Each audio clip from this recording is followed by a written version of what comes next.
nanone kandi ni amakuru agezweho, ni amakuru tugiye kwibanda ku bintu byinshi bigiye bitandukanye. Tugiye kubabwira amakuru agiye kwibanda mu burasirazuba bwa Repubulika ya Demokarasi ya Kongo. Bamwe mu basirikare bagiye batandukanye bakomeje kugwa ku mirongo y'imbere ku rugamba. Imirambo y'abatari bake ikomeje kugenda irumvikana muri ibi bice bya Repubulika Iharanira Demokarasi ya Kongo. Turaza kubabwira iby'izo mfu za hato na hato z'abantu bakomeje kugenda bagaragara, imirambo y'abasirikare baguye ku rugamba rumaze iminsi rugenda rubera hano muri Repubulika ya Demokarasi ya Kongo. Kandi uwo bita Joseph Kabila Kabange wahoze ari perezida w'iki gihugu mu myaka ya 2018 gusubiza inyuma, uyu ngo yashenguwe n'urupfu rukomeye cyane rw'umujenerali waje kuba agwa muri gereza. Abangaba rero bakomeje kugenda bagira ibibazo bikomeye cyane. Abajenerali ngo bavuga ururimi rw'igiswahili bakomeje kwibasirwa hari Kinshasa, ndetse yewe cyane cyane abari bakaze cyane n'ubundi cyase abazwiho ko bari inshuti za Joseph Kabila Kabange. Kuva yagera igoma ibintu byongeye kuba bihindura isura. Turaza kugenda tubabwira byinshi rero bigiye bitangaje cyase bitandukanye. Turaza kwikoza mu gihugu cy'u Burundi tubabwire amatora na yararimbanyije, nubwo uwo bita agatorwa sa atavuga rumwe n'aya mategeko y'i Burundi rwose, cyangwa se n'aya matora ari kugenda bera hano mu Burundi. Ibintu ngo byose biri kubera mu Burundi bisa na hari ikinamico yapanzwe na CNDD-FDD. Ibi ngibi yakomeje no kwamaganira kure, aho yatangaje ko rwose ngo aya matora ntacyo avuze, ndetse yewe n'ibiyavamo ngo nta kinini byahindura ngo kuko n'ubundi yari yarateguwe ibizavamo. Yavuze ko ari ikinamico rero iri kubera hano mu Burundi, ngo ubwo abantu bashatse bareka no gutora. Nyamara babivuze n'umugore wahoze ari perezida w'u Burundi Pierre Nkurunziza, akaba Denise Bucumi. Uyu nguyu nawe akaba yamaze tayari kuba atora, ndetse anasaba abazatorwa kusa ikivi ndetse no gukorera abaturage b'abarundi muri rusange. Turaza kugaruka hano mu Rwanda naho gato tubabwira uko ibintu bimeze. Uwo bita Bwana Karasira nawe yaje kuba aburanishwa ahangaha, yagaragaye imbere y'urukiko akora ikimenyetso cya Tuff Gang. Nk'uko mumuzi rero, uyu Professeur Karasira uri gushinjwa ibyaha bitandukanye birimo no gupfobya jenoside, amaze igihe kinini afunzwe, urubanza rwe byarananiranye cyangwa byaragoranye ko ruburanishwa, ariko noneho tayari kera kabaye akaba yagejejwe imbere y'ubutabera. Turi buze kuva rero tugere muri Leta Zunze Ubumwe za Amerika, nyuma yaho Donald Trump aganiriye ku murongo wa telefone na mugenzi we w'Uburusiya uwo bita Vladimir Putin, baganira ku kibazo cy'ibitero bikomeye cyane Ukraine yaje kuba yibasira mu Burusiya. Ahangaha rero ni ibitero byakoreshejwe n'amadrone, ndetse bisiga byangirije indege nyinshi cyane zihambaye z'ubuhanga zo mu gisekuru cya gatanu z'Uburusiya. Ahangaha ngicyo mwamenya nuko nta mahoro agomba kubaho na gatoya mu gihe cyose Uburusiya butarihorera. Ibintu bikomeje kugiwa ndabaga, aho mugenzi wa Leta Zunze Ubumwe za Amerika yagerageje kumwinjira ngo yumve icyo atekereza, amubwira ko ibintu byose bizajya mu buryo aruko nawe amaze kwihorera. Ngo arimo arategura igitero gikomeye karundura kandi ikidasanzwe gishobora kuzasiga kirangije burundu noneho leta ya Zelensky cyase igihugu cya Ukraine. Ibyo byose rero munyemerere tuze kuba tubigarukaho mu makuru arambuye. Bungubu mbere yuko tuyarambura, nizere ko amaze kuba ukanda subscribe, ndetse yewe niba uri mushyashya ariko niba warakaze subscribe kuri uyu muyoboro mugari wacu, turagushimiye cyane. Ni Clovis mugiye kubana muri aya makuru. Nizere ko kandi aho muri mukomeje kugubwa neza, abari mu gihugu cy'u Burundi mu bice bitandukanye bya Muyinga, Kayanza, Cibitoke, ndetse mu mijyi ikomeye ya za Bujumbura irimo nka za Gitega ndetse n'ahandi. Tukababwira ko Uburundi bwose twabasuje, abashinga nahe, abashikiranganje, abanywanyi bacu turabakunda cyane. Reka nshimira abakongomani bo muri hirya no hino mu bice bigiye bitandukanye, yaba muri Kongo no handi hirya no ku isi. Mwumve ko twabasuje abanyarwanda muri hirya no hino ku isi, guturuka mu Rwanda, i Kigali, intara zose, ndetse ugashyika no hirya no hino ku isi yose. Turabizi ko namwe mwatembereye, turabasuje cyane. N'abanya-Uganda, Abatanzania n'abandi bose mwese muri aka karere na Afurika yose, ndetse aba diaspora mwese ba Afurika bo muri hirya no hino mu bihugu by'amahanga, twizere ko mukomeje kugubwa neza cyane. Ntabwo nshaka kubatindira, ndashaka ko twihuta cyane tukamenya byinshi bikomeje kugenda birabera hano muri Repubulika Iharanira Demokarasi ya Kongo. umugabo bita Joseph Kabila Kabange yongeye gushengurwa n'urupfu rw'umugabo w'umujenerali, yongeye gushengurwa n'urupfu rukomeye cyane rw'umujenerali, umwe mu bajenerali ngo bakomeye cyane rwose waje kubagwa muri gereza. Ibi bimaze kuba inshuro nyinshi cyane, ndetse aho abajenerali ngo bavuga ururimi rw'igifaransa hano cyane cyane igiswahili, ariko ngo bakomeje kuburira ubuzima hano muri Repubulika ya Demokarasi ya Kongo. Abajenerali barimo mu bakuranye na Kabila ntago bamerewe neza habe na gatoya. Itangazo rero ry'urupfu rwo bita Lieutenant General Sikatenda Shabani ntabwo rwose ngo ryasize uwahoze ari umukuru w'igihugu Joseph Kabila Kabange rwose adacecetse, cyangwa se ryasize n'ubundi uyu mugabo gashenguwe bikomeye cyane n'uru rupfu. Mu nkuru irambuye dukesha ikinyamakuru bbc.com cyandikirwa mu Rwanda ndetse n'ibindi bikomeye cyane birimo Radio Okapi, Actualité, ibiro ntaramakuru by'Abafaransa AFP ndetse n'ibiro ntaramakuru by'Abongereza Reuters ndetse n'ibindi binyamakuru bikomeye ku isi byagize icyo bivuga kuri iyi nkuru y'uyu mugabo waje kuba ugwa muri gereza. Abenshi bavuze ko rwose yaje kuba hitanwa navuga ngo n'ubutegetsi bwa Tshisekedi, ariko na Joseph Kabila agira icyo abigarukaho. Ni mu butumwa bwoherejwe Actualité.cd, aho umusenateri wa mbere w'ubuzima bwe bwose rwose mu nteko ya politiki ya RDC yunamiye navuga ngo umusirikare cyangwa se umusangirangendo we wahoze rwose ari muze Laurent Désiré Kabila, akaba rwose abona ko ngo ari igitambo gikomeye cyane ndetse cyuko hano muri Repubulika ya Demokarasi ya Kongo abasirikare bakoze ku bwa Kabila bakomeje kugenda bamererwa nabi cyane kuri iyi ngoba y'uwo bita Felix Antoine Tshisekedi. Angaha kandi bakomeje bagira ati nakiranye akababaro gakomeye cyane. Uwo nta wundi bavuga n'uwo bita Joseph Kabila, aho bavuga ati nakiranye akababaro gakomeye cyane amakuru y'urupfu rwa Lieutenant General Sikatenda Shabani. Ndashimira cyane cyane kwibuka uyu musirikare rwose mukuru wari mu kiruhuko rwose cy'izabukuru, umusangirangendo wanjye rwose muzehe Laurent Désiré Kabila wari ufite imyaka 83, wambonye mvuka, wanteruye, yaramfashe arafungwa kuva muri navuga ngo Gushyingo 2023, nta rubanza kugeza ubwo apfuye kubera gutabwa muri yombi no gufungwa ku buryo bunyuranyije n'amategeko. Ndetse yakomeje agira ati twihanganishije umuryango wa nyakwigendera wapfushije uwabo, bagenzi be babanye navuga ngo mu rugamba na muze Laurent Désiré Kabila ndetse n'ingabo za RDC, ubwo yavugaga Sikatenda ko yakoranye na papa we ari we Laurent Désiré Kabila mu rugamba rwo gukuraho Mobutu Sese Seko wa Zabanga. Abantu bari muri uru rugamba rero benshi bakomeje kugenda baribasirwa, ndetse impfu za hato na hato zikomeje kugenda zirumvikana. Ubwo bita Felix Antoine Tshisekedi niko nawe akomeje navuga ngo kugenda biyunyuguza cyangwa se kugenda acishamo umweyo muri aba basirikare bakuze bari mu babohoje navuga ngo Repubulika ya Demokarasi ya Kongo bayikura mu minwe y'uwo bita Mobutu Sese Seko, ndetse bagakomezanya n'umuhungu we n'ubundi Joseph Kabila Kabange. Bakomeza bagira ati rero mu gisirikare kuva n'ubundi mu ngabo za Désiré Kabila za RDC arizo FARDC ndetse n'umuryango wose w'ababembe, amahoro n'iruhuko ridashira kuri roho ya generali. Nk'uko rero byatangajwe n'ubundi na Joseph Kabila Kabange kuri uyu wa gatatu itariki yari ya 4 Kamena ari Igoma, niho yaje kuba ashengurwa bitavugwa n'urupfu rw'uyu mugabo wahoze ari mugenzi we cyane, cyangwa se ari mugenzi wa papa we bafatanyije kubohora igihugu ari we Laurent Désiré Kabila. Uyu niwo bita Lieutenant General Sikatenda Shabani. Kuba muri 97 rero urugamba ruhagarara cyangwa se barutangiza kugeza muri 98 n'ubundi yayoboye icyahoze ari urwego rushinzwe gutahura ibikorwa n'ubundi byo kurwanya igihugu mu gisirikare cya XDMIAP. Angaha murabyibuka neza cyane ku bantu bafite imyaka yegeye ejuru. Ubu rwahindutse rero cyangwa se ubu rwahindutse urwego rushinzwe n'ubundi ubutasi bwa gisirikare rwa FARDC.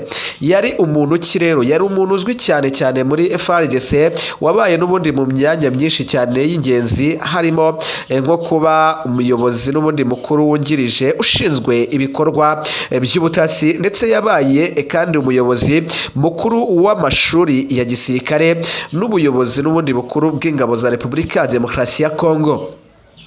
Mu ijambo rye rero aherutse n'ubundi gutangaza mbere yo kwimukira n'ubundi Goma, Joseph Kabila Kabange yamaganye umutekano wifashe nabi cyane mu ntara nyinshi harimo na Kinshasa, umurwa mukuru wa RDC, ngo kubera ko ibikorwa byinshi bitandukanye by'umutwe wa Mobondo cyangwa se mu bikorwa bitandukanye by'umutwe wa Mobondo. Mu ijambo rye yamaganye n'ubundi uko umutekano uhagaze muri iki gihe, avuga ko kandi byatewe n'imiyoborere mibi cyane y'igihugu irangwa n'amahugurwa navuga ngo ya gisirikare adahwitse, kwinjiza mu gisirikare n'ubundi bidafututse, ndetse no gushyira mbere amoko byiyongereyeho cyane, gufungwa nta rubanza kw'abasirikare bagiye batandukanye. Ibi ngibi kandi tuhite tunabikomereza n'ubundi ko wahoze ari minisitiri cyangwa se kuri minisitiri w'ubutabera Constant Mutamba, uyu wahoze ahanganye na M23 bikomeye cyane, nawe yaje kuba agezwe imbere ya sentare mpuzamakungu. Uyu mugabo nawe arakekwaho n'ubundi kugira navuga ngo kuba yarariganyije cyangwa se yaranyereje imitungo yari ishinzwe kubaka cyangwa se amafaranga yari ashinzwe kubaka gereza ya gisirikare n'ubundi muri biriya bice bigiye bitandukanye by'aho bita mu bice bitandukanye yari igiye kubakwamo. Ngaho uyu mugabo rero yagiye we yitangariza ubwe ku giti cye ngo ko umuntu wese urya imisoro y'igihugu ngo agomba gukatirwa urwo gupfa. Nyuma rero yuko nawe bamukurikiranye iki cyaha yari yabanje kwanga kwitaba, avuga ko kuko n'umushinjacyaha ugomba kumuburanisha ngo nawe abikekwaho, avuga ko rero ngo atazitabira, ariko n'ubundi byaje kurangira yitabiriye ku munsi w'ejo, ndetse aho wabonaga yaje mu modoka ifunguye hejuru, abaturage ari benshi bari kwamagana itabwa muri yombi cyangwa se iburanishwa y'uyu mugabo. Abenshi rwose bari bashagaye imihanda imodoka ye yagendaga inyuramo. Muri Kongo nta kamara kugeza ubu ngubu bigaragara niba abajenerali bari kugenda babanyurutsa cyangwa se barabica, ndetse ukabona ko n'abayobozi bakomeye nabo bakomeje kugenda babakoramo. Uwo bita Tshisekedi rwose agukekaho gato ahita agutambikana, nta miyaga nta bintu byinshi rwose. Dukomereze n'ubundi ku bijyanye n'ibiganiro biri kubera byaberaga Doha muri Katari, bisa n'ibyamaze gukubita igihwereye, dore ko n'intumwa za M23 zari hariya ubu ngubu zamaze gukurwayo cyangwa se gutumizwa igitaraganya. Ihuriro rya Alliance Fleuve Congo ribarizwa mu mutwe wa M23 n'uwatwirwaneho.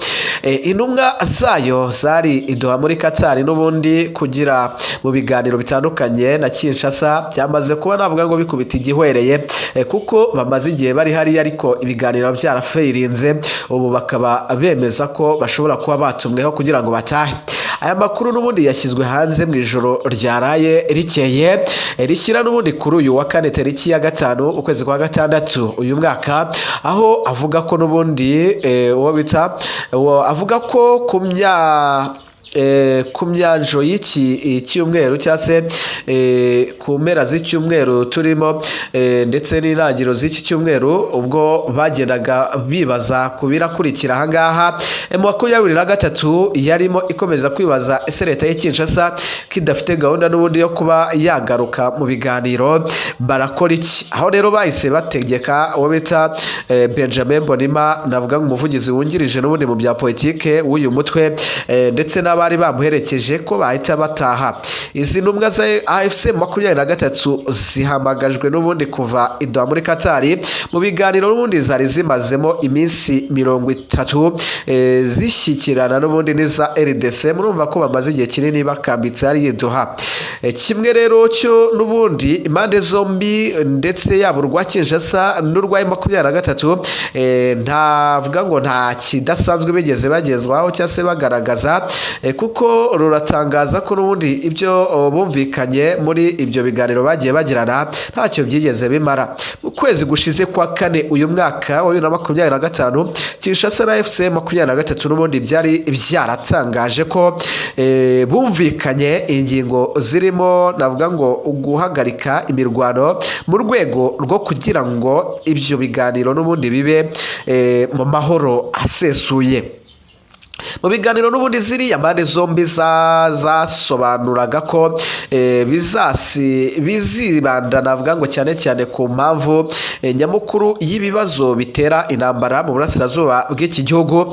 Gusa ku rundi ruhande kuri ibyo yaba intumwa za Kongo n'iza FC23 ziyemeje guhagarika imirwano guhera ubwo ibiganiro byatangiraga kugira ngo zigere ku gisubizo kirambye ndetse zisabe n'abanyekongo bose n'abayobozi b'amadini n'itangazamakuru gusakaza aya makuru, ariko bikaba ntacyo byafashije n'ubundi intambara ikaba itarigeze ihagarara habe na gatoya. Ihuriro rero rya M23 ndetse ritumije vuba gitaraganya intumwa zaryo mu gihe n'ubundi imirwano isa n'igiye kongera n'ubundi gukomeza muri Kivu y'Amajyaruguru ndetse na Kivu y'Amajyepfo, kuko n'ubundi no mu ijoro ryakeye ihuriro ry'ingabo za Kongo zagabye ibitero biremereye cyane n'ubundi mu bice bigenzurwa na M23 biherereye hafi n'ubundi ikibuga cy'indege cyaho bita Bukavu mu duce n'ubundi turimo Katana muri teritwari ya Kabare.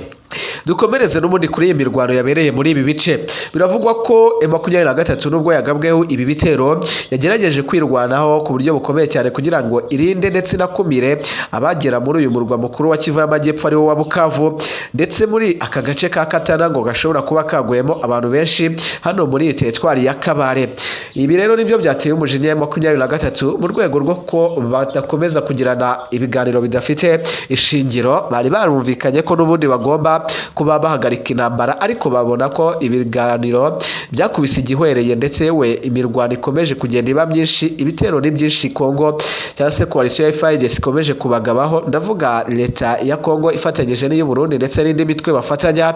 Ibi bikaba bitumye rero M23 yivumbura ikikura mu biganiro. Muri iyi ntambara yabereye n'ubundi hano muri Kabare, hano muri Katana, ahangaha biravugwa ko abasirikare benshi bahaguye. Impande zombi zishobora kuba zaburiyemo abasirikare batari bake, ariko biravugwa ko n'ubundi ari igitero cyari kiremereye cyane nubwo ngo kitagize byinshi kigeraho, ariko M23 bivugwa ko ngo yatumije abasirikare benshi kuva mu bindi bice kugira ngo baze kwifasha kudefana n'ubundi iyi Bukavu. Ni byinshi biri kuvugwa kuri iyi mirwano, ni byinshi biri kuvugwa, turaza kugaruka kuri iyi mirwano bya nyabyo nitwongera gusubira. Reka twerekeze no mu gihugu cy'u Burundi tubabwire uko ibintu byifashe. Mu gihugu cy'u Burundi ibintu nabyo bikomeje kugenda bigana irudubi, cyangwa se nyuma y'uko n'ubundi amatora atangiye, abenshi barimo n'ubundi abayobozi bakomeye batavuga rumwe na leta abarimo Agathon Rwasa batangaje amagambo aremereye cyane bamagana n'ubundi CNDD-FDD, batangaza ko n'ubundi mu buyobozi bwa CNDD-FDD aya matora bwateguye ngari nk'ikinamico bari kwikirira, n'ubundi bizayavamo birazwi kandi nta kinini n'ubundi biteze guhindura. Uyu mugabo rero komeza yamagana n'ubundi aya matora, avuga ko abaturage batakabaye banayitabira ndetse ko yewe ibingibi bimeze nkaho bidafite ikinini byageza ku gihugu cy'u Burundi, ibyo gushaka kuyoboza abantu igitugu ndetse no kwikorera ibyo ushaka byose. Bitwibutsa rero umwe n'ubundi mu bayobozi batangaje mu minsi yashize ngo aya matora arimo aragenda ategurwa ngo kameze nk'imva yo guhambamo politike y'igihugu cy'u Burundi. Bimwe mu bintu byagiye bivugwa ku mbuga nkoranyambaga cyangwa se ku mbuga ngurukana bumenyi za hano mu gihugu cy'u Burundi byagiye bigarukwaho cyane ndetse no muri aka karere ka Afurika y'Iburasirazuba. Reka tubabwire ko n'ubundi muri ayo matora uwahoze ari umugore w'umukuru w'igihugu wa Ghana nyakwigendera ababita Pierre Nkurunziza, akaba ari wo bita Denise Bucumi, nawe yagaragaye mu matora ndetse anahamagarira abantu bose bari butorwe kugira kinini bazahindura kusi kivi, gukora inshingano bashinzwe ndetse n'ibindi. Biramaganwa rero n'abatavuga rumwe aya matora, avuga ko rwose nta kinini ateze kuba ahindura. Reka tuvaho ngaho mu gihugu cy'u Burundi twerekeze n'ubundi mu gihugu cy'Uburusiya ndetse no muri Amerika, hose turahafatanya. Ku murongo wa telefone ubwo Vladimir Putin yaganiraga na mugenzi wa Leta Zunze Ubumwe za Amerika uwo bita Donald Trump, yamubajije cyangwa se yagerageze kumubaza ku gitero yagabweho n'ubundi na Ukraine kiremereye cyane kikangiriza ibibuga by'indege, kikangiriza indege z'intambara zikomeye cyane z'Uburusiya. Yatangaje amagambo akomeye cyane, yatangaje ko rwose ngo igikurikiye ari ukwihorera, ndetse we hatateze kuzabaho agahenge na gatoya mbere y'uko bihorera, kandi bazabikorana umujinya uremereye cyane.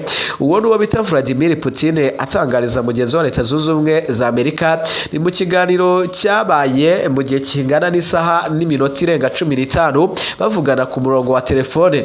Ibi ngibi Vladimir Putin rwose yabitangaje n'agahinda kenshi, avuga ko bangirije n'ikiraro cyari cyubatswe ndetse n'ibindi bikorwa remezo bigiye bitandukanye. Ati rero baritege ibyo tugiye kuba tubakorera, rwose bazabyakirana na yombi. Vladimir Putin rero ubwo mu magambo ye yujuje uburakari, ntago uwo bita Trump yari kubona ikintu abasha kumubwira ngo ahoshe uburakari bwe, nawe yamuretse. Aravuga ati gusa mumenye ko nta mahoro ahari mu Burusiya na Ukraine, kuko Uburusiya bugiye gukora ikintu kiremereye cyane nabwo, kuko bwashojweho ibitero bikomeye cyane ngo ndetse kandi bisa naho ari ubushotoranyi buremereye cyane. Ibi yabitangaje ubwo n'ubundi yari mu nama ikomeye cyane yarihuje bamwe mu bayobozi bakomeye cyane muri Leta Zunze Ubumwe za Amerika, ubwo uyu mugabo Donald Trump yababwiraga ibigiye gukurikiraho. Rwose arababwira ati Uburusiya bugiye kuba bwihorera kandi bushobora gukora ikintu kitari kizabe na gatoya kuri leta ya Ukraine. Vladimir Zelensky yarishimye cyane ubwo yavugaga ko yagabye iki gitero kiremereye cyane ku Burusiya, ndetse ko bagiteguye mu mezi asaga 18 yose, umwaka n'amezi 6. Avuga ko rwose ari igitero bise cyangwa se operation bise Spider Web. Hangaha rero cyase bishatse kuvuga ngo inzu y'igitagangurirwa. Iki ni igitero bateguranye ubuhanga bukomeye cyane, aho bagiye bategura amakamyo, ndetse amakamyo ashobora gufungurwa ku buryo bw'ikoranabuhanga, kiriya cyo hejuru kikavaho. Ayo makamyo yagiye yinjizwa mu Burusiya apakiyemo amadrone, ndetse abashoferi batazi ibiyatwaye, ku buryo yagiye yegerezwa hafi y'ahantu bagombaga kuzatera, biba gake gake. Ubwo rero mu kugishyira mu bikorwa bakanze n'ubundi navuga ngo kuri buto za bya bikontineri birorosoka cyangwa se birafunguka, ubundi hagurukamo amadrone agenda yohereza amakompora ku bibuga by'indege ndetse n'ahandi bari baramaze kuba bategura. Kiri igitero cyubakanye ubuhanga buremereye cyane, cyashegeshe gikoma mu nkokora Uburusiya. Ariko murabizi Uburusiya namwe ntago bwabahereza, bugiye gutegura igitero cyo kwihorera ndetse kandi ngo vuba cyane, aho Vladimir Putin rwose yatangaje ko bagiye gukora ikintu kidasanzwe habe na gatoya. Reka mbashimire, tuze kongera kubana mu makuru ari imbere. Imana n'ibikidutije amagara mazima. Mbashimire cyane, mwibuke gukanda subscribe. Ibitekerezo